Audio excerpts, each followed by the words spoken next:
अकाल मृत्यु वो मरे जो करे काम चंडाल का, काल भी उसका क्या करे जो भक्त है महाकाल का। महाकाल यानी कि भगवान शिव जो सत्य भी हैं, सुंदर भी है, उन्हें क्रोध भी आता है। वो भक्तों के लिए भोलेनाथ भी हैं, इसलिए जब भी सावन का महीना आता है तो वो अपने भक्तों पे कुछ ना कुछ देकर ही जाते हैं। और इस बार ऐसा ही कुछ होने वाला है, लेकिन इस बार भगवान शिव का ये सावन का महीना बड़ा ही पावन है, क्योंकि 19 साल बाद ऐसा शुभ संयोग बन रहा है कि सावन एक नहीं बल्कि 2 महीने होने जा रहे हैं। मतलब कि अब महादेव की कृपा आप पर 2 महीने तक बरसेगी, क्योंकि इस बार सावन का महीना 4 जुलाई 2023 से शुरुआत करके 31 अगस्त 2023 तक रहने वाला है। यानी कि इस बार भक्तों को भगवान शिव की उपासना के लिए कुल 58 दिन मिलने वाले हैं। चलिए अब ये समझ लेते हैं कि इस बार का सावन 58 दिन का क्यों हो रहा है।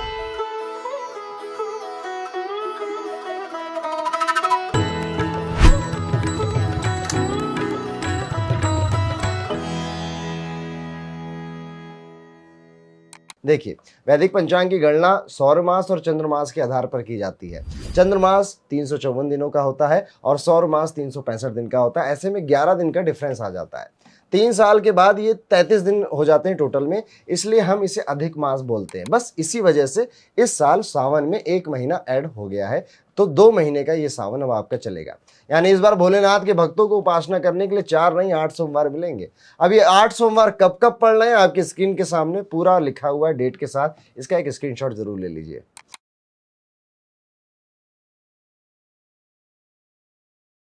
चलिए अब बात करते हैं सावन के महीने का महत्व क्या है, क्यों इसे इतना पवित्र माना जाता है। दरअसल कहा जाता है कि जो व्यक्ति सावन के सोमवार का व्रत करता है उसकी मैरिड लाइफ में खुशियां ही खुशियां हो जाती हैं। जिनकी मैरिज नहीं हुई होती उन्हें मन चाहा पार्टनर मिल जाता है। इतना ही नहीं, जिस भक्त पर भोलेनाथ की कृपा हो जाए उसके जीवन में कभी भी सुख समृद्धि की कोई कमी नहीं आती।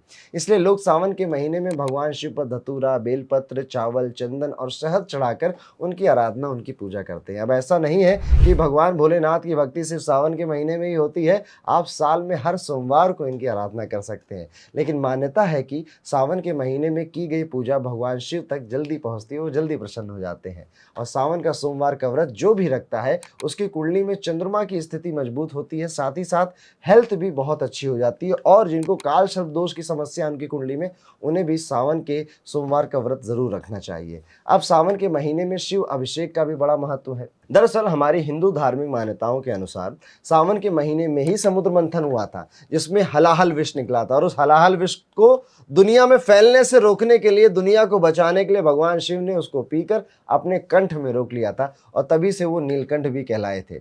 हलाहल विष पीने के बाद भगवान शिव का बदन बहुत गर्म हो गया था, आग से भभक रहा था। और सृष्टि के नाश से जब भोलेनाथ ने सबको बचाया तो देवी देवताओं ने उनका धन्यवाद करने के लिए और उनकी ये जलन निकालने के लिए, हटाने के लिए, उन्हें ठंडा करने के लिए उनका जल से अभिषेक किया। किसी ने दूध से अभिषेक किया, किसी ने घी से अभिषेक किया, और यहाँ से सावन के महीनों की महिमा शुरुआत हो जाती है। भगवान शिव का बहुत प्रिय महीना माना जाता है, और ऐसी मान्यता है कि दक्ष पुत्र माता सती ने अपने जीवन को त्याग कर कई हजारों साल तक तपस्या करके हिमालय राज के घर में माता पार्वती के रूप में जन्म लिया था। माता पार्वती ने भगवान शिव को पति के रूप में पाने के लिए सावन के महीनों में ही कठोर तप किया था, जिससे खुश होकर भगवान शिव ने अपना वैरागी जीवन त्याग कर गृहस्थ जीवन अपनाने शुरू कर दिया था, और माता पार्वती की मनोकामना पूरी की थी। इसीलिए कहा जाता है कि आप भी माता पार्वती की तरह व्रत रखिए और आपको भी आपके भोलेनाथ की तरह कोई अच्छा सा वर मिल जाएगा। चलिए अब बात करते हैं